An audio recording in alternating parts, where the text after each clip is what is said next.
तो मुझे क्या बात! लगता था, खुद खुद को भी लगता था कि मैं गा सकती हूँ, अच्छा गा सकती हूँ। पर गाँव में एक ऐसी छोटी-सी बच्ची, उसको ये नहीं पता था कि आगे चलकर इसी लाइन में तुम जाने वाली हो। बस जो भी था गाती रहती थी मैं। भोला बाबा दे दे नोट, छप्पड़ की मशीन, सबकी बजा दूँ बीन, था दूँगा झर्राटा रे। ओ घबरा जा अंबानी टाटा रे। और हुँ, मैम इतना ट्रेंडिंग में आ गया कि इस पे 2.2 मिलियन रील्स बन चुकी हैं अभी तक। क्या बात और है! बहुत अच्छा लगता है, बहुत बड़े-बड़े स्टार्स ने इस पे रील बनाई है मैम। हुँ, तो उन्होंने मेरे फादर को बोला कि बेटी को तू क्यों लेके जाता है रोज़ आता है, रोज़ जाता है, क्या लोग क्या सोचेंगे? कहाँ जा रहे हो? इतनी रात को आ रहे हो, इतनी सुबह जा रहे हो, क्या मतलब है ये? मतलब उनको हुँ, लगता था ये चीज़। तो हुँ। मेरे फादर ने उनकी एक भी नहीं सुनी। 1 महीना तक दादा-दादी ने उनसे बात नहीं की थी। तो काफ़ी मुश्किलें आई, क्योंकि हमारा विवाह अंतरजातीय विवाह भी है, तो हरियाणा में थोड़ा-सा लगता है ये चीज़। थोड़ा नहीं तो बहुत काफ़ी लगता है। तो मैंने उसी अच्छा। वक़्त कोई एक बंगाली गाना सुना, उसकी 1-2 लाइन याद की और हुँ, सैंपल भेज दिया वॉइस का।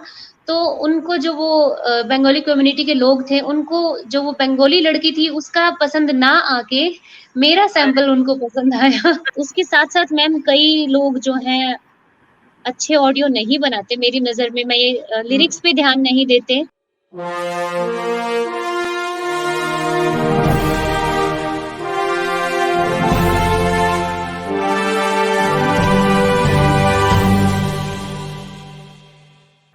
नमस्कार, अभिनंदन, खैर मकदम, स्वागत आप सभी का। कार्यक्रम है लेट्स टॉक और मैं हूँ आप सभी की दोस्त अल्पना सुहासिनी। जी हाँ, एक बार फिर से हाजिर हूँ आप सभी के लिए लेकर आपका पसंदीदा और बहुत चहेता कार्यक्रम लेट्स टॉक। जी हाँ, मुझे पता है हर शनिवार शाम 7 बजे आप इंतज़ार करते हैं शिद्दत से हमारे इस कार्यक्रम का। और हमारा क्या, ये आप सभी का कार्यक्रम है। जी हाँ, बॉलीवुड इंटरनेशनल फ़िल्म फेस्टिवल के इस पटल से हर शनिवार शाम 7 बजे आप देखते हैं कार्यक्रम लेट्स टॉक। और लेट्स टॉक कार्यक्रम क्यों देखते हैं? क्योंकि इसमें हम आपको मिलवाते हैं फ़िल्मी जगत की एक से एक बेहतरीन शख्सियतों से, लाजवाब व्यक्तित्वों से बातचीत करवाते हैं, गुफ्तगू करते हैं और बहुत सारे सवाल-जवाब भी हम करते हैं। तो आपका इंतज़ार खत्म हुआ और एक बार फिर से कार्यक्रम लेट्स टॉक लेकर के मैं हाज़िर हूँ। लेकिन दोस्तों, अब आप सोच रहे होंगे कि आज मैं आपको किनसे मिलवाने जा रही हूँ? मिलवाएँगे, ज़रा-सा सब्र रखिए दोस्तों, क्योंकि इंतज़ार का फल हमेशा मीठा होता है। और आज तो वैसे भी आपको एक बहुत सुरीली आवाज़ से मैं मिलवाने जा रही हूँ, लेकिन थोड़ी-सी देर मेरी कर्कश आवाज़ को भी बर्दाश्त कर लीजिए। जी हाँ, क्योंकि थोड़ी-सी देर आप सबके बीच में रुकूँगी, थोड़ी-सी बातचीत आप सबसे करनी है। आप सबके बहुत सारे सवाल हैं, बहुत सारी बातें हैं जो आप हर बार हमसे पूछते हैं और मैं आपको याद दिला दूँ, समय धीरे-धीरे भागा जा रहा है। नवंबर में होगा हमारा बॉलीवुड इंटरनेशनल फ़िल्म फेस्टिवल का 4th सीज़न, यानी ये चौथा वर्ष है और बहुत सारा कमाल और धमाल इस साल भी होने जा रहा है। समय बहुत तेज़ी से भाग रहा है और ये समय बिल्कुल सही है अपनी एंट्रीज़ भेजने का। अब आपको हम हर हफ्ते याद दिलाते हैं, मगर आप हैं कि फिर भूल जाते हैं और बाद में आप कहेंगे हमें तो पता ही नहीं चला, हमें तो किसी ने बताया ही नहीं। तो इसीलिए आप सबको मैं बार-बार याद दिलाती हूँ कि जल्द से जल्द अपनी एंट्रीज़ जो हैं हमें भेज दीजिए। और आप अगर बनाते हैं शॉर्ट फ़िल्में, बनाते हैं फीचर फ़िल्में या वेब सीरीज़, या फिर आप बनाते हैं म्यूज़िक वीडियोज़ या मोबाइल फ़िल्में, या फिर आप लिखते हैं सिनेमा पर पुस्तकें, यानी आप किसी भी तौर अगर सिनेमा से जुड़े हैं तो आप अपनी एंट्रीज़ हमें भेज सकते हैं। और अब आप पूछेंगे कि एंट्रीज़ कैसे भेजें जी, हमें वो तो बता दीजिए। वो हम आपको हर बार बताते हैं, तो एक बार फिर से याद दिला देते हैं। आप हमें अपनी एंट्रीज़ फ़िल्म फ्रीवे के माध्यम से भेज सकते हैं, WFCN के माध्यम से भेज सकते हैं, या फिर आप जो है नीचे दिए गए नंबर्स पर हमें बात करके, फ़ोन करके डायरेक्ट एंट्रीज़ भी भेज सकते हैं, या हमारी वेबसाइट www.bifmumbai.com पर जाकर के भी अपनी एंट्रीज़ हमें भेज सकते हैं। यानी तरीका कोई भी हो, पहुँचेंगे आप हम तक ही। तो ज़रूरत क्या है कि हमें आपस में जुड़ना है, इकट्ठे होना है और साथ मिल के चलना है, क्योंकि साथ मिलकर चलने का अपना ही आनंद है दोस्तों। और साथ ही साथ अगर आप हमारे सहयोगी बनना चाहें, हमारे साथी बनकर चलना चाहें, यानी कि स्पॉन्सर्स के तौर पर आप जुड़ना चाहें, तो आपका स्वागत है। क्योंकि आप देख रहे हैं पिछले 4 सालों से हमारे साथ निरंतरता में सहयोग कर रहे हैं पहल foundation, fine grain films, film freeway और यश विद्या फिल्म्स, WFCN। आप भी ये मौका चूकिएगा नहीं।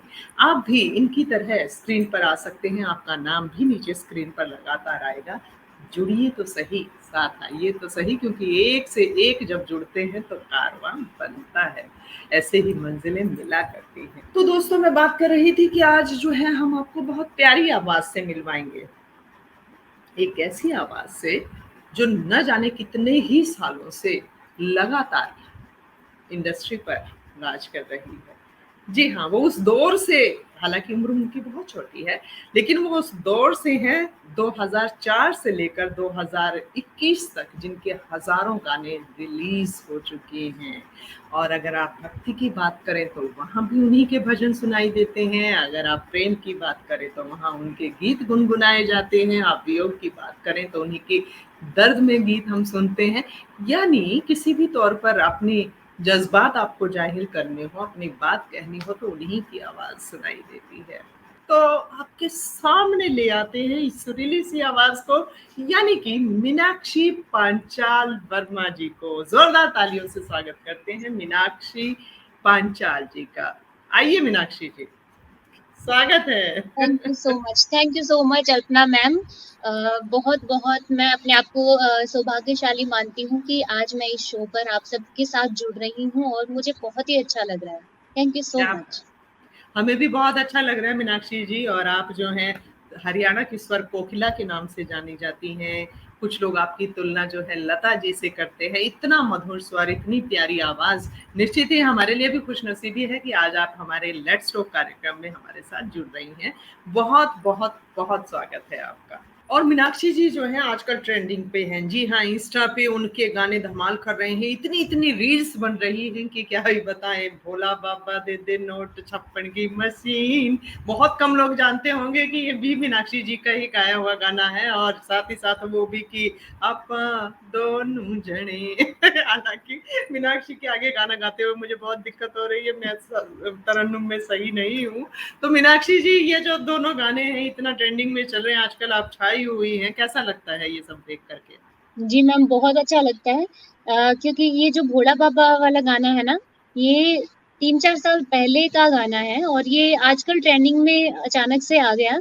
और मैम इतना ट्रेंडिंग में आ गया कि इस पे 2.2 मिलियन रील्स बन चुकी हैं अभी तक। क्या बात और है। बहुत अच्छा लगता है, बहुत बड़े-बड़े स्टार्स ने इस पे रील बनाई है मैम। तो अरे वाह। उनको देखकर ये बहुत खुशी होती है। तो मैं थोड़ा-सा सुनाना चाहती हूँ। हाँ बिल्कुल जय बिल्कुल। भोला बाबा दे दे नोट, छप्पन की मशीन, सबकी बजा दूं बीन, था दूंगा जर्राटा रे, हो घबरा जा अंबानी टाटा रे, हो बांदर के हाथ में जहरील पकड़ा दई, हो बांदर के हाथ में जहरील पकड़ा दई, वो कर देगा नुकसान, जाने से भगवान, समझे सबकी जात ने, वो तन्ने रखेगा औकात में। क्या जय बात है, भोला क्या बात बाबा दे दे नोट, छप्पन की मशीन। क्या बात है। और एक आजकल वो बहुत ही प्यारा सा गाना, आपा दोनों जने, मुकेश जी और आपका जो वो है ना। मतलब मैं अपनी तरफ से कह रही हूँ कि आपका जो कपल है ना, जिस तरह से आप दोनों लगते हैं, वो बहुत प्यारा लगता है। वो गाना और थोड़ा सा सुना दीजिए। जी मैम, वो गाना भी बहुत पर्सनली मुझे बहुत पसंद आया था। उनके राइटर प्रहलाद फागना जी हैं, उन्होंने काफ़ी बहुत अच्छा लिखा है मैम। और म्यूज़िक बी पारस ने किया है, गाया भी बी पारस ने है और मैंने है। तो बहुत ही ज़्यादा ट्रेंडिंग में चल रहा है क्योंकि ये गाना ही इतना खूबसूरत है, इसको गाकर भी खुद खूब मतलब मुझे मज़ा बहुत आया था। तो इसको मैं सुनाना चाहती हूँ।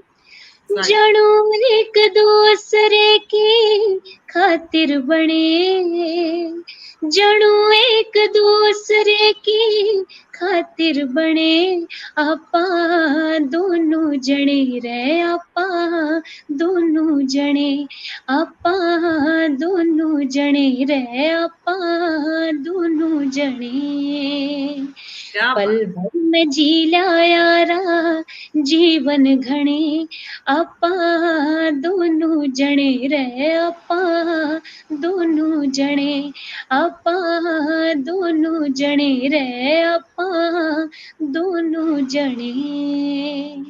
क्या बात है मीनाक्षी जी, क्या बात है। और बस ऐसे ही आप ट्रेंडिंग में रहें, ऐसे ही छाई रहें। तो मीनाक्षी, हम जानना चाहेंगे कि आप हरियाणा की उस पृष्ठभूमि से हैं जहाँ ये माना जाता है कि कल्चर नहीं एग्रीकल्चर है, और जहाँ 2004 की जो आप बात कर रही हैं, उस तब से लेकर आज के दौर में यकीनन बहुत फर्क आया है। आज आर्ट को लेकर के हरियाणा बहुत जागरूक हुआ है, लेकिन जब आपने आगाज किया, मैं स्वीकारती हूँ क्योंकि मैं खुद उस परिवेश से हूँ, उस समय इतनी जागरूकता आर्ट की किसी भी फॉर्म के लिए हरियाणा में कम दिखती थी, बहुत ही कम दिखती थी। तो मैं आप उस बच्ची के बारे में जानना चाहूंगी, मीनाक्षी पांचाल के बारे में। उस नन्ही सी गुड़िया को कब आभास हुआ कि मैं गाती हूँ, या किसने आभास करवाया कि आपकी आवाज अच्छी है? वो पहली प्रस्फुटन कैसी थी, वो आवाज का पहला एकदम से घर में पता लगना, वो जो प्रक्रिया रही होगी ना, उसके बारे में जरूर बताएं। जी मैम, मैं बचपन में ना गांव में रहती थी। मेरा गांव सोनीपत जिले में पड़ता है। तो बचपन में मैं गांव में रहती थी और मेरे पापा आर्मी में थे। पापा बाहर थे, मम्मी भी बाहर थी। दादा दादी के साथ मैं मतलब कुछ साल रही। तो तब मुझे खुद को ही लगता था, मैं खुद जो भी टीवी में गाने देखती थी, जो भी फिल्में उस वक्त चलती थी, उनके गाने सुनती थी, तो साथ में गुनगुनाती थी, अकेले भी गुनगुनाती रहती थी, अपने आप में खोई रहती थी। मतलब मुझे किसी की जरूरत नहीं होती थी कि मैं किसी के साथ खेलूं, किसी बच्चों के साथ जाकर खेलूं। तो खुद को ही एक मतलब होता ना, कला में अगर भगवान ने दी है तो खोई रहती थी। तो मुझे क्या बात। लगता था, खुद को भी लगता था कि मैं गा सकती हूँ, अच्छा गा सकती हूँ। पर गाँव में एक ऐसी छोटी सी बच्ची, उसको ये नहीं पता था कि आगे चलकर इसी लाइन में तुम जाने वाली हो। बस जो भी था गाती रहती थी मैं। क्या बात है। तो परिवार में किसको लगा कि नहीं, बच्ची को इस दिशा में लेकर के चलना है? किसने इतना प्रोत्साहित किया आपको? मैम, जब हम गाँव से शहर में शिफ्ट हुए, सोनीपत शहर में, हम्म। तो मैं अपने स्कूल में जाने लगी। और स्कूल में जो वार्षिकोत्सव होता है, तो हम्म। वार्षिकोत्सव में प्रोग्राम होते हैं, कव्वाली, देशभक्ति गीत, ग्रुप सॉन्ग, जो भी होता हम्म। है। तो मैंने उसके लिए मैं पहले सबसे पहले अपनी क्लास में गाती थी। शनिवार को हम्म। जैसे पहले बाल सभा होती थी, तो मैं अपनी क्लास में गाती थी। तो मेरे जो क्लास टीचर हैं, उन्होंने मुझे पहचाना और वार्षिकोत्सव के लिए ही उन्होंने मुझे आगे भेजा कि इस बच्ची को भी अच्छा। आप देखिए एक बारी। तो फिर हम्म। वहाँ पर मेरा सिलेक्शन हो गया और फिर मैंने एक देशभक्ति गीत सुनाया वार्षिकोत्सव में। तो खूब तालियां बजी। मैं जब 4th क्लास में थी, तो खूब वाह-वाही मुझे मिली, खूब इनाम भी मुझे मिला पैसों का। तो मुझे अरे बहुत वाह। खुशी हुई। बहुत खुशी हुई कि मुझे पैसे मिले। तो तब हम्म। से मैम फिर स्कूल ने मुझे पहचाना और हर साल फिर मैं स्कूल के वार्षिकोत्सव में गाने लगी मैम। क्या बात है। तो जब आपने पहली बार गाया, आपको इनाम भी मिला है, इनाम में भी पैसे मिले बल्कि, तो घर वालों जी। की क्या प्रतिक्रिया थी? घर वालों की प्रतिक्रिया, मैंने वो पैसे जाकर ना मेरी दादी को दिए। मैंने बताया कि देखो मुझे पैसे मिले हैं, तो वो खुश हुए, काफ़ी खुश हुए। उन्होंने कहा कि मैं ये तेरे लिए रख लेती हूँ, अलग से जोड़ूँगी मैं तेरे लिए। तो पता तो उनको लग चुका था कि इसकी आवाज़ अच्छी है, ये हम्म। गाती है, पर उनको ये नहीं था कि आगे चल के सीडी कैसेट्स में भी गाएगी। बस उनको वहाँ तक ही ये था कि चलो ठीक है, स्कूल में गाती है तो। तो ऐसे परिवार में जब एक बच्ची निकलती है, उसकी आवाज को पहचाना जाता है, स्कूल में उसे प्रोत्साहित किया जाता है, वहां तक ठीक लगता है। लेकिन जब वो बच्ची कॉलेज जाती है, फिर वहां भी गाती है, तो क्या कभी परिवार वालों को लगा नहीं कि भाई पढ़ाई पे ध्यान दे ले, पढ़ने में ध्यान दिया कर, कहाँ इनमें लगी हुई है रोज रोज? मतलब क्योंकि शायद आप कॉम्पिटिशन्स में भी जाने लगी होंगी तब तक तो। जी। मैम, मैं प्रोफ़ेशनली इस लाइन में, म्यूज़िक लाइन में अपने स्कूल के टाइम ही आ चुकी थी मैम। 13 साल की अच्छा। मैं थी। अरे जी वाह। मैम। 9th हम्म। क्लास में थी, 13 साल की थी। तो जो वार्षिकोत्सव में मैंने गाया, तो मेरे जो म्यूज़िक टीचर थे, उन्होंने मेरे फ़ादर को बुलाया स्पेशल, मेरी हम्म। आवाज़ सुनवाने के लिए। कि अरे वाह। आपकी बेटी की आवाज़ सुनो, शायद आप तो आर्मी में हैं, आप घर पे नहीं रहते, आपको शायद इतना नहीं पता है। तो मैं आपको आज बता रहा हूँ कि ये बच्ची आगे जा सकती है और आप इस पे ध्यान दीजिएगा। और अगर आपको कुछ नहीं पता है तो हम आगे इसको बढ़ाएँगे, जो भी हमें मतलब मौका मिलेगा या इसको हम जो दे सकेंगे वो हम करेंगे। तो क्या मेरे बात फ़ादर ने उसके लिए हाँ कर दिया कि अगर आपको कुछ लगे बच्ची को अगर आपने आगे बढ़ाना है या किसी प्रोग्राम में ले जाना है या किसी कैसेट में आपको इसका भजन रिकॉर्ड कराना है तो आप कर सकते हैं।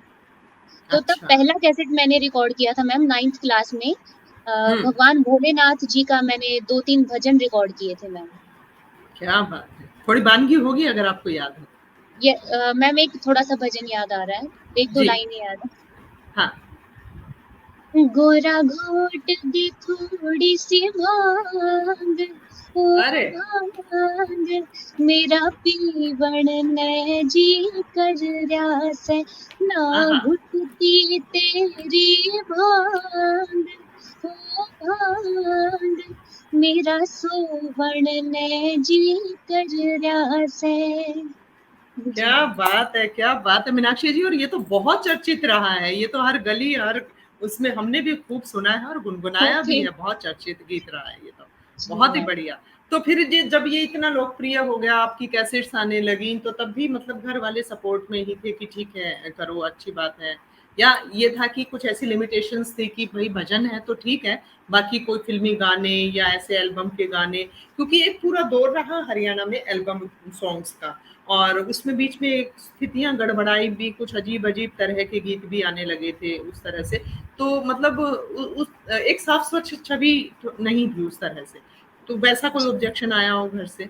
जी मैम, मैंने जैसे आप अभी बता रहे हो ना कि ये सीडी एल्बम्स चलती थी, तो मैंने सीडी से पहले ही जैसे कैसेट से शुरुआत की थी। उस टाइम मैम क्या था कि पारिवारिक नाटक चलते थे।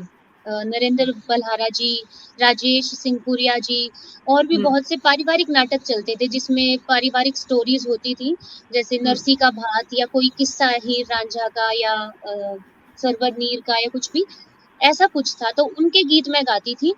तो उससे कोई ऑब्जेक्शन नहीं था। फिर उसके बाद ये एल्बम्स आई। हुँ, मेरे जो दादा-दादी हैं ना, उनको ये इस बात से मतलब नहीं था कि मैं क्या भजन गा रही हूँ या क्या गा रही हूँ, तो उनको ऑब्जेक्शन तो हुआ।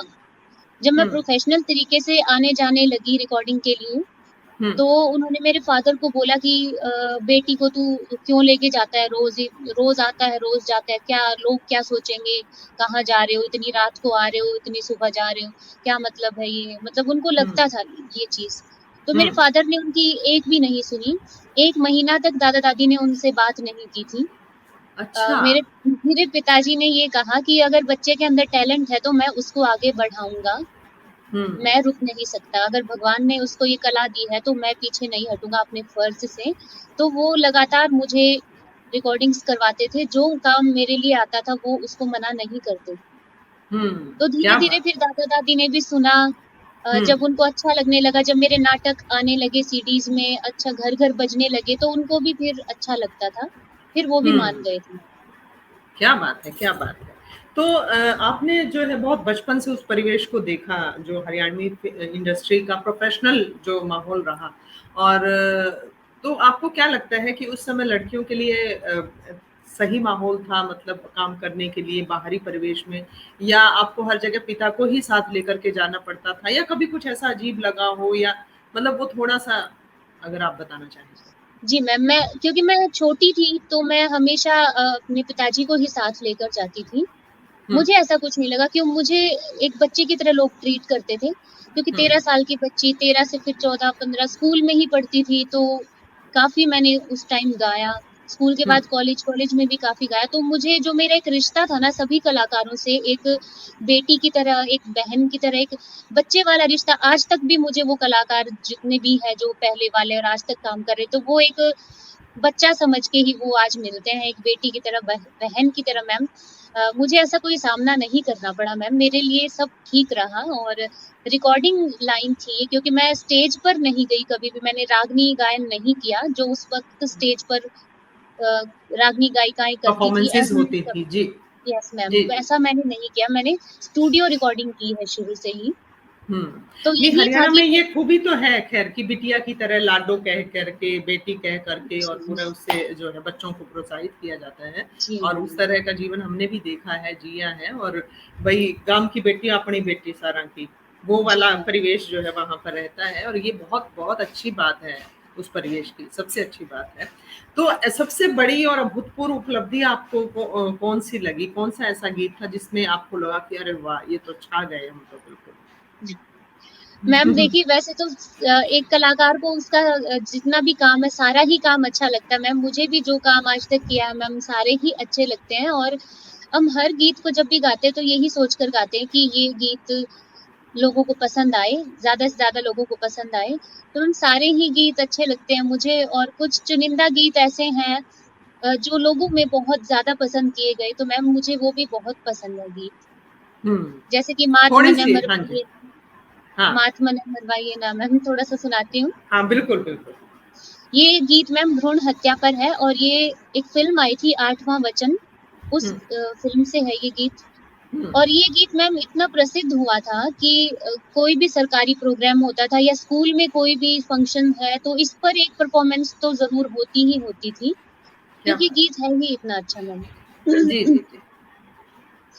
मात मने मरवाइए ना, मात मने मरवाइए ना, थारी शान देखना चाहूँ सू, आहा! गर्भ से बाहर निकलते हिंदुस्तान देखना चाहूँ सू, गर्भ से बाहर निकल के हिंदुस्तान देखना चाहूँ सू, मात मने मरवाइए ना, मात मने मरवाइए ना।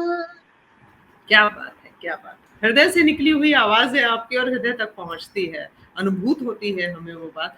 तो मीनाक्षी जी जगत जो है रैन-सपना बताती हैं, मीनाक्षी जी जो हैं स्कूल से निकली, कॉलेज पहुँची, कॉलेज से फिर एल्बम की दुनिया में भी छाई जो है, भजनों की दुनिया में भी छाई, फ़िल्म इंडस्ट्री तक का सफ़र भी उन्होंने तय किया, फ़िल्मों में भी उनके बहुत सारे गीत आए और फिर उन्हें एक जो है अपने ही जैसे व्यक्ति जो है मिले, कहीं किसी मोड़ पर अचानक मुलाकात हुई, निगाहें मिली और शादी हुई। तो मुकेश जी। जी जो है आपके जो पति देव हैं, वो भी गीत संगीत की ही दुनिया से हैं और अच्छी बात है, एक बहुत ही शानदार जोड़ी है आप दोनों की, बहुत प्यारे कपल हैं आप। तो वो उनसे कहाँ और कब और कैसे मिलना हुआ और ये सिलसिला कैसे शादी तक पहुँचा? बड़ा रोचक अनुभव होगा, ज़रूर जानना चाहेंगे। जी, जी मैम। मैम मैं जैसे सोनीपत से मैंने स्कूल किया, उसके बाद रोहतक में मैंने कॉलेज किया अपना ग्रेजुएशन किया हुँ, जीसीडब्ल्यू रोहतक से और उससे पहले मेरा रोहतक में आना-जाना क्योंकि ये रिकॉर्डिंग्स वगैरह जब मैं करती थी तो रोहतक में ही मोस्टली ये रिकॉर्डिंग्स होती थी, रोहतक, दिल्ली, पानीपत, करनाल, तो ज़्यादातर रोहतक, दिल्ली में होती थी। तो जब मैं 11th या 12th में थी शायद, तो तब मेरी मुलाकात मुकेश जी से हुई थी और वो कॉलेज में पढ़ते थे और साथ-साथ वो रिकॉर्डिंग्स वगैरह का स्टूडियो में काम करते थे। तो क्या तब रिकॉर्डिंग के सिलसिले में ही मिलना हुआ था और रिकॉर्डिंग्स के दौरान ही हम मिलते रहते थे और पहले ऐसा कुछ नहीं था, धीरे-धीरे जब एक-दूसरे को जाना समझा, तो तब लगा कि ये अच्छा लड़का है, उनको भी लगा कि ये अच्छी लड़की है, अच्छा गाती है। मुझे भी उनका काम बहुत पसंद था, तो धीरे-धीरे फिर मैं कॉलेज में भी यहीं पढ़ने लगी, वो भी यहीं पर काम करते थे। तो ऐसे करके काम के सिलसिले में मिलना होता था, तो एक-दूसरे को ऐसे हमने पसंद किया, फिर हमने घर पे बताया। तो काफ़ी मुश्किलें आई क्योंकि हमारा विवाह अंतरजातीय विवाह भी है, तो हरियाणा में थोड़ा-सा लगता है ये चीज़, थोड़ा नहीं तो बहुत काफ़ी लगता है। जी। जी, हाँ, तो काफ़ी मुश्किल आई, परिवार वालों को मनाया, फिर उनको मना के फिर उन्होंने हमारी शादी की मैम, तो ये इसे 2010 में। आसानी से कौन तैयार हुआ परिवार में? मुझे लगता है काफ़ी कठिन रहा होगा आपके लिए। काफ़ी कठिन मैम। मैंने पहले पापा को बताया, हालाँकि मेरे पापा बहुत खुले विचारों के थे, लेकिन जब बात यहाँ पर आई कि ये अंतरजातीय विवाह है, तो उनको समाज का डर सताया बहुत ही। उनको ये लगा कि समाज मुझे क्या कहेगा, मैं नहीं कर पाऊँगा ये, हुँ, तो वो डर गए। फिर उनसे बात नहीं बनी तो मैंने अपनी दादा को ही बता दिया। अच्छा, मेरे दादा बात को ये दादा को बहुत खुशी हुई, उन्होंने बोला कि बेटा तुमने जो ये मुझे बता दिया ये बहुत ही अच्छा किया। क्योंकि हुँ, अगर तुम ना बताती कुछ गलत कदम उठा लेती, तो वो ज़्यादा बुरा था, ये क्या बुरा नहीं है जो तुमने बताया है। तो हुँ, उन्होंने फिर अपने दोस्तों में डिस्कस किया और परिवार में जो हमारे रिश्तेदार हैं उनको इकट्ठा करके पूरी पंचायत बुला के उन्होंने ये बात उनके सामने रखी हुँ, फिर लोगों ने मुझे कुछ समझाने की भी कोशिश की कि बेटा मत करो ऐसा, ये है, वो है, ऐसा ठीक नहीं रहेगा। फिर हुँ। मैंने अपना फैसला नहीं बदला, मैंने बोला कि मैंने जो सोचा है वो ठीक सोचा है, अपने काम के हिसाब से वो ठीक समझा है, मैंने ठीक सोच रखा है, तो आप चिंता मत कीजिएगा। तो फिर वो सभी लोग मान गए और उन्होंने मेरे परिवार को ये बोल दिया कि आप कर दीजिए, कोई बात हुँ। नहीं। क्या बात है! यानी गीत संगीत को समर्पित 2 लोग एक हुए और अब जो है आपकी बिटिया भी आगे जो है मैं हैरान थी, मैंने उसकी परफ़ॉर्मेंस देखी अभी रोहतक में एक आयोजन में और क्या कमाल आपकी ही तरह स्वर है, क्या आत्मविश्वास है उस बच्ची का, बहुत ही प्यारा गाती है। तो क्या आप उसे घर में ही विधिवत इस तरह से सिखा रही हैं या बाहर कहीं उसकी शिक्षा-दीक्षा चल रही है?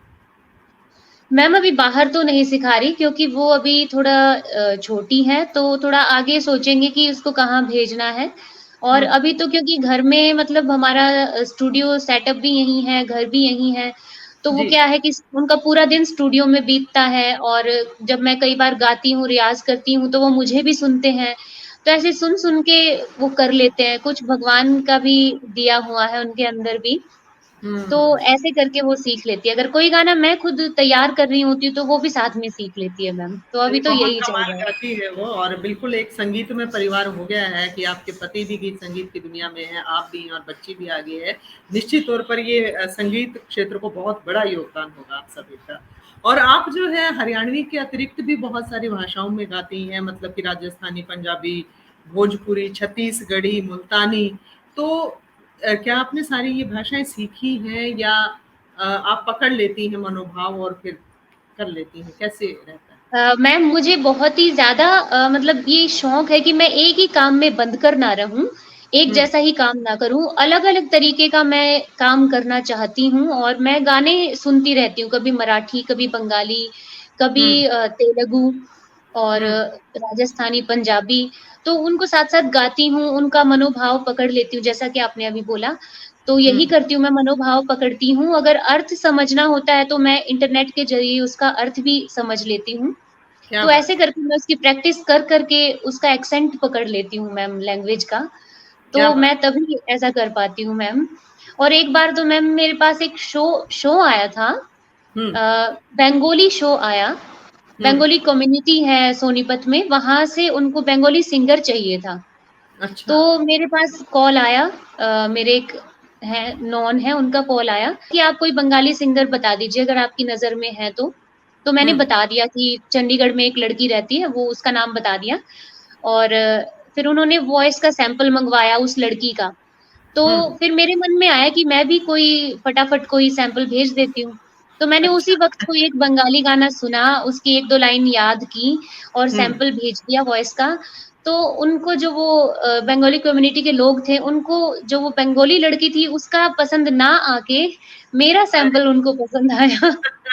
क्या उनको बात बोले है! हमें हमें यही सिंगर चाहिए और हुँ, इसको प्लीज़ बुलाइएगा। तो हुँ, फिर जो मेरे नॉन ने कहा तुम क्या कर पाओगी? तो मैंने कहा सर मैं बिल्कुल कर पाऊँगी। फिर वहाँ से हुँ, एक लिस्ट आई 30 गानों की, कि ये हुँ, 30 गाने तैयार करके आने हैं उन्होंने। तो हुँ, मैम मैंने 1-2 महीना खूब प्रैक्टिस की, उनके मतलब लिरिक्स को ढूँढा, अर्थ को ढूँढा, एक्सेंट को बहुत अच्छे से सीखा और हुँ, फिर मैंने वहाँ पर जो गाया तो वो खुद समझ नहीं पा रहे थे कि ये लड़की हरियाणा से है कि ये बंगाल से है। क्या और बात वो है! खुद हैरान थे जब उनको ये पता चला। हुँ। तो बहुत अच्छा रहा वो, मुझे खुद भी बहुत अच्छा लगा वो। जी। बोल पे मुझे ध्यान आया मीनाक्षी जी कि कोई भी गायक जब गीत का चयन करता है मतलब कोई भी आपके पास ऑफर आई कि हमें ये आपसे गाना गवाना है, ये गीत गा दीजिए, तो उसमें क्या आप इस बात का विशेष ध्यान रखती हैं खास तौर पर कि वो गीत किस तरह का है? क्योंकि अगर ज़रा-सी भी भाषा गड्ड-मड्ड होती है तो एक इमेज जो बनती है हमारी उसको क्रैक होने में समय नहीं लगता तुरंत। तो वो शब्द चयन को लेकर के, गीत को लेकर के कितनी गंभीर रहती हैं आपकी? किस तरह का गाना? जी, जी। मैम जैसे मैं पहले मैंने बताया कि जब छोटी थी तब से ही गाने लगी थी, तो तब ऐसा कोई मैं चयन नहीं करती थी, क्योंकि अच्छा। मेरे लिए एक ये एक शौक भी था मेरा कि मैं गाना गा रही हूँ, रिकॉर्ड कर हुँ, रही हूँ, रिकॉर्डिंग कर रही हूँ, तो एक पिकनिक की तरह होता था कि हुँ, मुझे कोई मतलब नहीं होता था कि मैं क्या गा रही हूँ, चाहे वो भजन है या कुछ है। तो हुँ, मैं चयन बिल्कुल भी नहीं करती थी पहले, लेकिन धीरे-धीरे जब हम काम करने लगे, तो पता चलने लगा कि चयन हमें करना चाहिए। जब हुँ, हम बहुत ही ज़्यादा संख्या में काम करते हैं, तो फिर हम थोड़ी चूज़ी हो जाते हैं, तो उसके बाद मैं थोड़ी चूज़ी होने लगी थी काफ़ी समय बाद। और हुँ, आज तक चूज़ी हूँ कि जो भी करती हूँ, तो थोड़ा सोच-समझ के, देख-भाल के करती हूँ, जो जो गाना मेरे ज़ोनर का नहीं है, जो मुझे पसंद नहीं आता या ऐसे मुझे लगता है कि इसको अगर मैं गाऊँगी तो ये थोड़ा-सा जचेगा नहीं मुझ पे या अच्छा नहीं लगेगा या तो हुँ, मैं फिर उसको मना कर देती हूँ। तो ये क्या चयन बात! मैंने काफ़ी बाद में शुरू किया। अच्छा। हाँ, जी, लेकिन शुरुआती दौर में रहा भी ऐसा कि ज़्यादातर आपका भजनों का और उस तरह के ही कैसेट्स और उसी तरह के गाने आए हैं आपके ज़्यादातर और जब आपके साथ बड़े जा रहे होते हैं, आपके पिता जा रहे होते हैं, तो चुनाव के समय निश्चित तौर पर वो ध्यान रखते होंगे और जब से ज़िम्मेदारी आप पर आई, तो आप उसे बहुत बारीकी से देखने लगे और निश्चित तौर जी, पर किसी भी गाने की कामयाबी में बोल का बहुत बड़ा हाथ होता है, गीत का बहुत बड़ा हाथ होता है। जितने खूबसूरत उसके बोल होंगे, शब्द होंगे, उतना चर्चित जो है वो गीत होगा। और अब कहीं न कहीं बीच में एक बड़ा अलग-सा ट्रेंड आया था म्यूज़िक इंडस्ट्री में, लेकिन अब फिर से जो है रूहानी और सूफ़ी कलाम और इस तरह के काफ़ी आने लगे हैं। तो म्यूज़िक की किस फ़ॉर्म में आप अपने आप को सबसे ज़्यादा मतलब जैसे कि एक तो सूफ़ियाना कलाम होते हैं, एक जो है प्रेम संगीत है, एक भजन है, एक जो है कव्वाली टाइप है, बहुत सारी विधाएँ जो हैं संगीत की भी रहती है, क्लासिकल है, तो गज़लें हैं। आप किसमें सबसे ज़्यादा अपने आप को कम्फ़र्ट भी फ़ील करती हैं और सबसे ज़्यादा अच्छा भी लगता है कि हाँ, ये मेरे ज़ोन में है, ये मैं करना चाहती हूँ?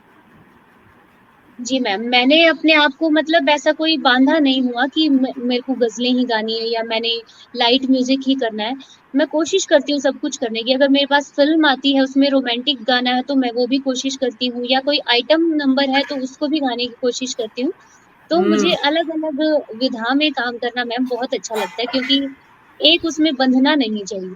क्या बात है! ये बहुत अच्छी बात कही और मैं इसीलिए ये जानना भी चाह रही थी, जैसे लता जी ने भी एक्सपेरिमेंट किए काम आशा जी हैं, वो भी अलग-अलग तरह के वैरायटी जो है, वो लेकर के आना गीतों में और उसी तरह से लेकर के चलना, ये एक कमाल बात होती है। हम अगर अपने आप को जी, बाँध लेते हैं, तो हमेशा उसी में बंद करके कहीं न कहीं रह जाते हैं।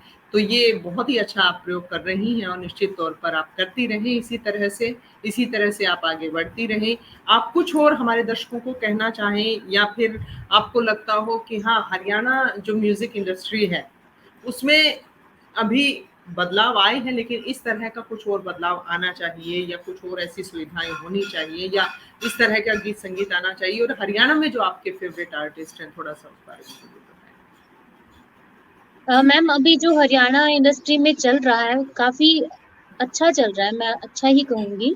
हुँ, क्योंकि लोग अभी ध्यान देने लगे हैं कि बहुत अच्छे वीडियो बन रहे हैं, बहुत अच्छे ऑडियो बन रहे हैं, लेकिन अ, उसके साथ-साथ मैम कई लोग जो हैं अच्छे ऑडियो नहीं बनाते मेरी नज़र में मैं ये हुँ, लिरिक्स पे ध्यान नहीं देते। ये सबसे बड़ी दिक्कत है मैम कि जब भी कोई गाना हिट हो जाता है, हुँ, तो लोग उसके पीछे पड़ जाते हैं और उसी तरह के गाने निकालने लगते हैं वो लोग। हुँ, मतलब ऐसा कंपनी भी ये मैं कंपनियों का भी ये बोलना चाहूँगी कि कंपनी भी यही कहती है कि अरे वो वाला गाना चाहिए जो वो चल रहा है ना आजकल, वैसा हुँ, ही गाना दीजिए लाके हमें। हुँ, कंपनी डिमांड करती है, फिर आर्टिस्ट उससे मिलता-जुलता गाना रिकॉर्ड हुँ, करता है। फिर हुँ, दूसरी कंपनी वो भी यही बोलती है कि अरे वो ज़्यादा गाना चल रहा है, हिट है, वैसा ही गाना दे दो आप। तो मैम फिर वो एक जैसे गानों की ना मतलब बाढ़ आ जाती है, तो बेकार वो हो उसमें जाता ना बिल्कुल एक जैसे गाने लगते हैं, किसी को भी आप सुन लीजिए। फिर है। हुँ, म्यूज़िक भी वैसा-वैसा करना पड़ता है म्यूज़िक डायरेक्टर को, तो वो हुँ, एक जैसा काम लगता है, तो उसमें मैम वैराइटी नहीं आ पाती। तो हुँ, मैं तो बचने की कोशिश करती हूँ कि अगर कोई गाना पहले से ही हिट है और मैं उसकी नकल करके उस जैसा ही कुछ मैं करूँ, तो मैं हुँ, इससे काफ़ी बचती हूँ। मैं मना ही कर देती हूँ लोगों को कि मैं ये नहीं करने वाली।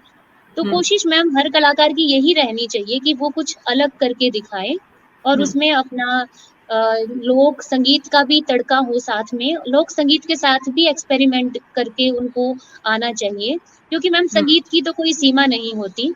हो सकता है कि मैं कोई हरियाणवी रागनी उठाकर उसमें वेस्टर्न म्यूज़िक डाल दूँ, हिप हॉप डाल दूँ या उसमें क्लासिकल डाल दूँ क्योंकि मैम संगीत का तो कोई दायरा नहीं है कि हरियाणा का हुँ, अगर गाना है तो उसमें घड़वा ही बजना चाहिए या उसमें बैंजो ही बजना चाहिए। म्यूज़िक पे कोई भी एक्सपेरिमेंट हम कर सकते हैं, लेकिन अपनी जड़ों को पकड़ के रखना चाहिए और उसके साथ एक्सपेरिमेंट करके लोगों के कानों तक पहुँचाना चाहिए। ये नहीं कि कोई गाना हिट हुआ है तो उसके जैसा ही अब हर लोग करने लग गए हैं, तो ये हो रहा है मैम। इस हुँ। चीज़ का बड़ा, मुझे वो लगता है। बिल्कुल सही बात कही आपने कि एक ही तरह के गानों की भरमार हो जाना, एक ही ट्रेंड पर चलना क्योंकि वो सुपर हिट हो रहे हैं, सुपर डुपर हिट हो रहे हैं, हुँ। तो उससे अलग प्रयोग करने में शायद डरते भी हैं कि पता नहीं कितना चलेगा, कितना नहीं चलेगा, वो वाला जी डर मैम, भी ये कहीं न कहीं ये मैम पूरा मतलब कलाकार के ऊपर भी नहीं मैं कहूँगी, कंपनी को क्योंकि कमाई हाँ, करनी है, पैसा कमाना है, तो कंपनी कलाकार को फ़ोर्स करती है कि वैसा-वैसा गाना आप हमें लाकर दीजिए, तो कलाकार भी मजबूर हो जाते हैं कि वैसा ही उनको करना पड़ता है। तो हुँ, कंपनी मालिक रिस्क नहीं लेना चाहते और कोई भी नया काम को मतलब उस पे पैसा लगाना या उसका अच्छा शूट करना, उनको ये हुँ, लगता है अगर नहीं चला तो, जो पहले ही हुँ, चल रहा है उस जैसा ही कुछ कर लेते हैं। हुँ, तो मैम ये एक्सपेरिमेंट होते रहने चाहिए बीच-बीच में। अगर आप वैसा हिट गाना है उसको देखकर उसकी नकल करके आप दूसरा बना रहे हैं, तो लेकिन ऐसा नहीं है कि आप सारा ही काम वैसा करें। हुँ, एक्सपेरिमेंट या कुछ अलग चीज़ें आती रहनी चाहिए, क्या बात है, जो कि बिल्कुल। काफ़ी कम कर रहे हैं लोग। और वैसे अभी जो दौर चल रहा है कहीं न कहीं हरियाणवी गीत संगीत का दौर है। मैं जैसे गाज़ियाबाद में रहती हूँ, तो यहाँ जितनी शादियाँ होती हैं, सब में जो है हरियाणवी म्यूज़िक ही बजता है। बड़ा गर्व भी होता है, देखकर अच्छा भी लगता है, लेकिन जो आपने बात कही बोल की, उस पर ध्यान देना वाक़ई बहुत ज़रूरी है, जी। कि कुछ भी बोल कर के और अगर गाना बन गया है, तो वो आपकी एक इमेज भी क्रिएट करता है कहीं न कहीं और परिवर्तन तो सृष्टि का नियम है। अब इतना जब हम पूरे अंतर्राष्ट्रीय फलक तक छा रहे हैं, तो हर तरह की वैरायटी जो है म्यूज़िक की आनी चाहिए, हर तरह का गीत संगीत आना चाहिए। आपने जिंगल्स वगैरह भी गाए हैं? जी मैम, क्योंकि हमारा जो है मेरे हस्बैंड हैं जो मिस्टर मुकेश वर्मा, हुँ, मैक-वी के नाम से उनको जाना जाता है। क्योंकि होता है अच्छा। ना कि इस लाइन में अपना एक शॉर्ट नेम भी आर्टिस्ट नेम भी रखते हैं लोग, तो उनको हुँ, मैक-वी के नाम से लोग जानते हैं। तो क्या मैक-वी बात म्यूज़िक आहा! तो मैम हमारे पास स्टूडियो वर्क है, तो स्टूडियो में मैम हर तरह का काम हमारे पास आता है। गीत, भजन, फ़िल्मों के गीत, बैकग्राउंड म्यूज़िक, जिंगल्स, तो ये सब अच्छा। में मैं अपनी हिस्सेदारी रखती ही हूँ मैम। जिंगल्स जब आते हैं तो वो सरकार के लिए वो भी गाने होते हैं मैम। कोई कैंपेन है किसी पार्टी का जब चुनाव होते हैं तो उसमें भी खूब गाया है मैम। और मैम नहीं मैं आपकी प्रोफ़ाइल देख रही थी, बहुत सारे आपने ऐड भी की हैं, बहुत सारे गवर्नमेंट ऑर्गनाइज़ेशन के जितने भी वो होते हैं जिंगल्स वगैरह वो सब किए हैं आपने। जी मैम। कुछ और कह रहे मैम थे? जी, जो रामानंद सागर की रामायण है, उनका हुँ, हरियाणवी में जो डबिंग हुआ था जब और बी आर चोपड़ा की महाभारत है, उनका भी हरियाणवी में जो डबिंग का सारा ज़िम्मा हमारे स्टूडियो को ही मिला था और क्या बात उसमें मैंने डबिंग की थी हरियाणवी में।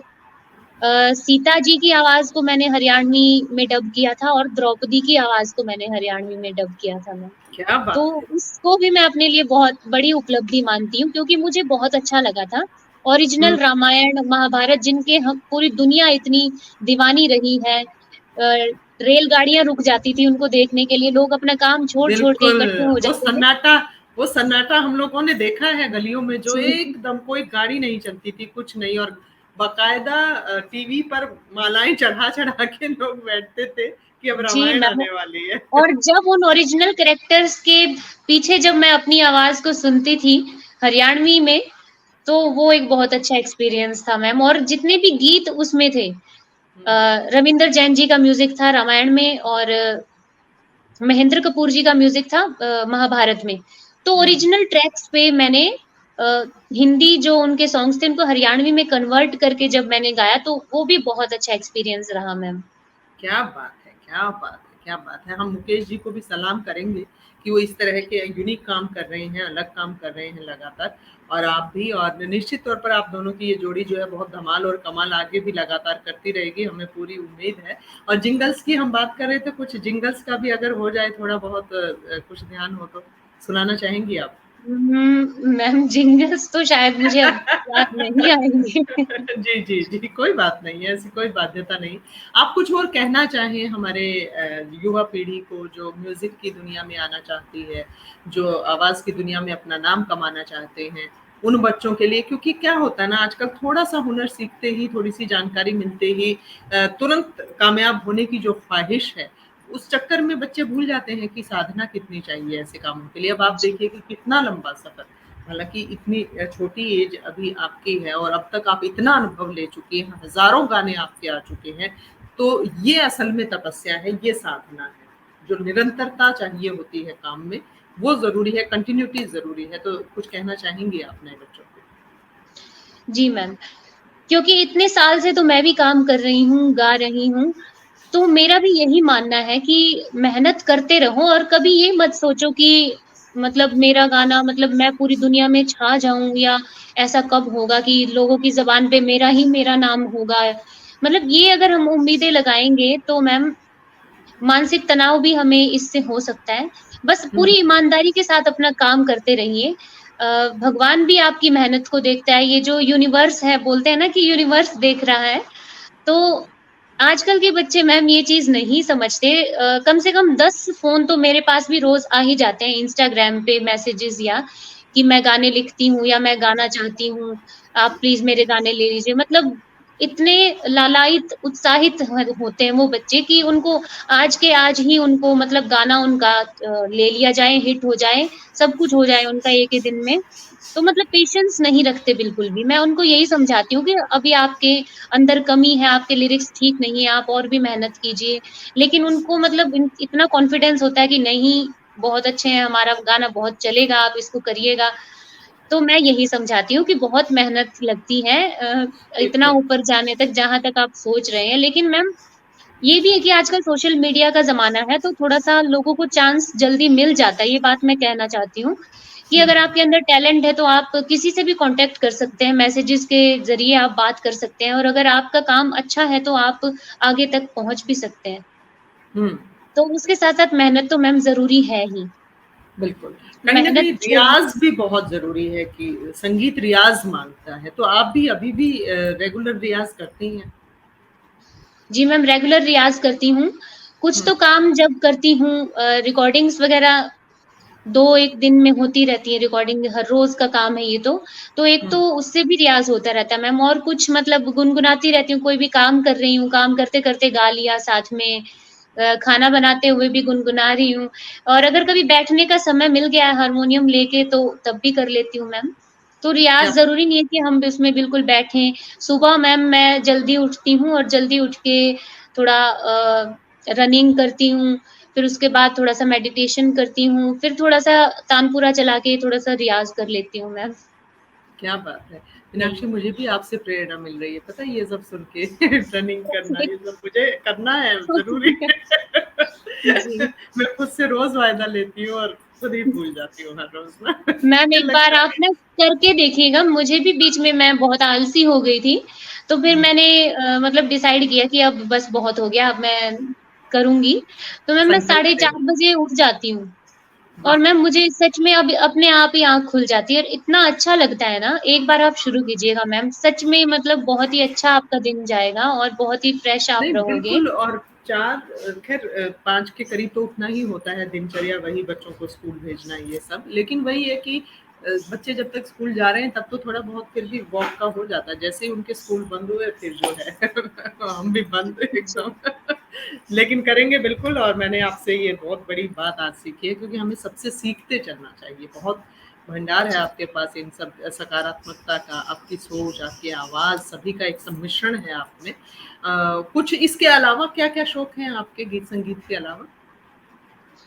मैम गीत संगीत के अलावा मुझे कुकिंग का बहुत शौक है। नई-नई रेसिपीज़ को बनाना हुँ, इंटरनेट से देखकर मैं नए-नए एक्सपेरिमेंट करती रहती हूँ, जो कि काफ़ी हद तक सफल भी रहते हैं, हुँ, पसंद आता है सबको। हुँ, और उसके क्या अलावा मैम मुझे सिलाई करने का भी बहुत शौक है। अरे एक वाह! टाइम एक टाइम ऐसा था, हालाँकि अब तो मैं नहीं कर पा रही हूँ काफ़ी टाइम से, कि मैं अपने कपड़े खुद सिलती थी, खुद डिज़ाइन करके और मैं उनको पहन के रिकॉर्डिंग्स पे भी जाती थी और किसी को पता नहीं चलता था कि ये इसने सिला है। ये क्या जब बात मैं है! पूछती थी बात करती थी तो कहते थे, "अरे! ये आपने बनाया है इसका तो पता ही नहीं चल रहा है, ये तो लग रहा है आपने मार्केट से खरीदा है।" क्या तो बात मैम है! क्या काफ़ी बात अच्छा यानी बहुआयामी प्रतिभा की धनी हैं जी, आप, हैं? हर क्षेत्र में कमाल करती हैं। जी। बहुत बढ़िया। मीनाक्षी जी यकीनी तौर पर आज बहुत आनंद आया है आपसे बात करके, बहुत अच्छा लगा है और हमारे सभी दर्शक भी जो हैं बहुत खुश हैं। आपकी पूरी बातचीत, आपका संघर्ष, आपकी मेहनत, आपका जज़्बा, आपकी लगन सब कुछ देख करके, और आप इसी तरह निरंतर सफलता की सीढ़ियाँ चढ़ती रहें, नए-नए पायदान आप चढ़ती रहें, हम आपका ऐसे ही साक्षात्कार लेते रहें और नए-नए शिखर आप छूती रहें। ढेरों दुआएँ आपके लिए, बहुत-बहुत सारी शुभकामनाएँ। Thank you ma'am. बहुत-बहुत धन्यवाद। लेकिन चलते-चलते बस एक बात और मैं जानना चाहूँगी जो छूट गई थी, कि बॉलीवुड इंटरनेशनल फ़िल्म फेस्टिवल में आप आई भी थी, आपने जॉइन किया था, जो हमारा तीसरा फेस्टिवल था, और इस बार जो है चौथे वर्ष में बॉलीवुड इंटरनेशनल फ़िल्म फेस्टिवल प्रवेश कर चुका है, तो आपका क्या मानना है बिफ के बारे में? कुछ कहना चाहेंगी आप हमारे दर्शकों को? जी मैम। अ, दादा लक्ष्मी को ही बहुत धन्यवाद देना चाहती हूँ कि उनकी वजह से ही, उस फ़िल्म की वजह से उसमें मैंने काम किया, तो उसी की वजह से मेरा वहाँ जाना हुआ। और यशपाल शर्मा सर ने हमें इनवाइट किया, इतना अच्छा लगा, इतना उन्होंने ख़्याल रखा, और उसको अटेंड करना बहुत ही अच्छा लगा। इतने कलाकारों से मिलने का सौभाग्य प्राप्त हुआ, इतनी अच्छी फ़िल्में वहाँ पर देखी। 3 दिन मुंबई में जो बिताए मैम, पहली बार मैं मुंबई गई थी अपनी लाइफ़ में, और क्या सारा बात! श्रेय दादा लक्ष्मी और यशपाल सर को जाता है मैम। तो सच क्या में बात! बहुत ही ख़ास एक्सपीरियंस रहा, बहुत ही अच्छा। बिल्कुल, और ये मैं बार-बार सभी से गुज़ारिश करती हूँ कि आप सब भी ये ख़ास एक्सपीरियंस पा सकते हैं अपनी एंट्रीज़ हमें भेज कर के। तो मीनाक्षी जी, बहुत शुक्रिया, बहुत-बहुत धन्यवाद। एक बार फिर से आपका हार्दिक आभार। नमस्कार। नमस्कार। तो दोस्तों, आज हमने मुलाकात की मीनाक्षी पांचाल वर्मा जी से। एक इतनी प्यारी और खूबसूरत सी आवाज़, जितनी खूबसूरत वो खुद हैं उतनी ही प्यारी और खूबसूरत उनकी आवाज़ है, और उनकी आवाज़ का तिलिस्म जब छाता है तो कमाल करता है। और ऐसे ही जब आप कार्य करते हैं अपना, कोई भी जिस भी कार्य में आपका इंटरेस्ट है, जो भी आपका शौक है, जब उस तरफ आप कार्य करते हैं तो यकीनन हमेशा कुछ बेहतरीन ही होता है। तो इसी तरह से बेहतरीन आप जो कर रहे हैं, जो फ़िल्में बना रहे हैं, म्यूज़िक वीडियोज़ बना रहे हैं, या फिर आप जो है वेब सीरीज़ बना रहे हैं, शॉर्ट मूवीज़ बना रहे हैं, फीचर फ़िल्में बना रहे हैं, या फिर आप लिख रहे हैं सिनेमा पर पुस्तक, यानी किसी भी तौर अगर आप सिनेमा से जुड़े हैं, तो हम आपको एक बार फिर से बता दें कि आप अपनी एंट्रीज़ जो हैं हमें भेज सकते हैं, और अपनी एंट्रीज़ आप भेज सकते हैं फ़िल्म फ्रीडे के माध्यम से, WFCN के माध्यम से, या फिर जो है हमारी वेबसाइट www.bifmumbai.com पर जाकर के, या जो नीचे स्क्रीन पर आपको नंबर दिख रहे हैं उन पर बातचीत करके डायरेक्ट एंट्रीज भी आप हमें भेज सकते हैं। और दोस्तों, साथ ही साथ आप स्पॉन्सर्स के तौर पर भी हमारे साथ जुड़ सकते हैं, यानी कि आप हो सकते हैं हमारे सहयोगी, और आपका नाम भी इसी तरह स्क्रीन पर आता रहेगा। लेकिन ज़रूरत है कि आप जुड़ें, और जिस तरह से हमारे साथ पिछले कितने सालों से, यानी 4 साल, चौथा वर्ष है ये, पिछले 3-4 सालों से लगातार हमारे साथ जुड़े हैं पहल फाउंडेशन, यश विद्या फिल्म्स, साथ ही साथ film freeway, fine grain films, WFCN, और आप भी हो सकते हैं साथ में हिस्सा, आप भी हो सकते हैं सहयोगी। बस सोचिए मत ज़्यादा, जो काम ज़हन में आए तुरंत कर डालिए, और फ़िल्म जल्द अपनी एंट्रीज़ जो है फ़िल्मों की जल्द से जल्द भेजिए, क्योंकि अभी चल रहा है 20% का डिस्काउंट। धीरे-धीरे ये डिस्काउंट ऑफ़र जो है वो बंद हो जाएँगे, तो देरी करने में तो बहुत नुकसान है दोस्तों, देरी मत कीजिए, जल्द से जल्द आप जो है अपनी एंट्रीज़ भेजिए। आज आप हमारे साथ जुड़े, इस कार्यक्रम का आनंद लिया, और आपको कार्यक्रम कैसा लगा ज़रूर अपनी प्रतिक्रियाएँ हमें भेजिएगा। आज जुड़ने के लिए बहुत-बहुत शुक्रिया, बहुत-बहुत धन्यवाद।